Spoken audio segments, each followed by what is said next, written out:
Hi friends, తెలుగింటి కమ్మనైన రుచుల care of address Telugu tasty dishes కి స్వాగతం.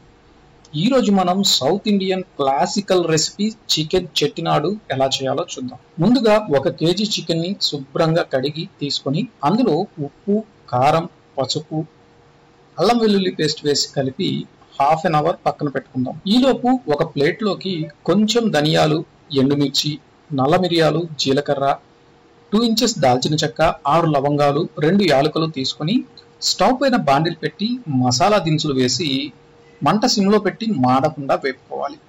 మంచి అరోమా వచ్చే వరకు వీటిని వేపుకొని తీసి ప్లేట్లో పెట్టుకొని చల్లార్చుకోవాలి. చల్లారాక వాటిని మిక్సీ వేసి పొడి చేసి పక్కన పెట్టుకోండి. ఇప్పుడు బాండిల్లో ఆయిల్ వేసి వేడయ్యాక ఆనియన్ ముక్కలు వేసి క్రంచీగా వేపుకొని ఇప్పుడు మనం ముందుగా మ్యారినేట్ చేసుకున్న చికెన్ వేసి కలిపి మూత పెట్టి 5 మినిట్స్ ఉడికించుకుంటే చికెన్ లోని వాటర్ అంతా బయటకు వచ్చేస్తుంది.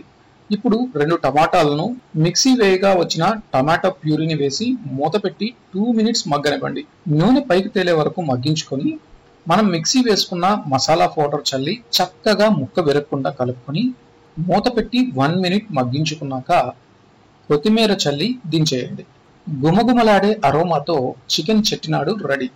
అంత ఘాటుగా లేకుండా మసాలా యొక్క టేస్ట్ నాలుకకు తెలిసేలా చేయటమే చెట్టినాడు చికెన్ స్పెషల్.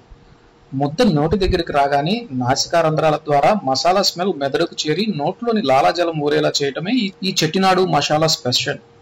ఈ రెసిపీ చూస్తుంటే మీకు కూడా నోరూరుతుందా? అందుకే మీకో ముద్ద, నాకో ముద్ద. చెట్టినాడు చికెన్ ఎంతమందికి ఇష్టమో కామెంట్ చేయండి. నెక్స్ట్ వీడియోలో బగారా రైస్ ఎలా చేయాలో చూద్దాం. మీకు కనుక ఈ రెసిపీ నచ్చినట్లయితే లైక్ చేయండి, షేర్ చేయండి, కామెంట్ చేయండి, అలాగే సబ్స్క్రైబ్ కూడా చేసుకోండి.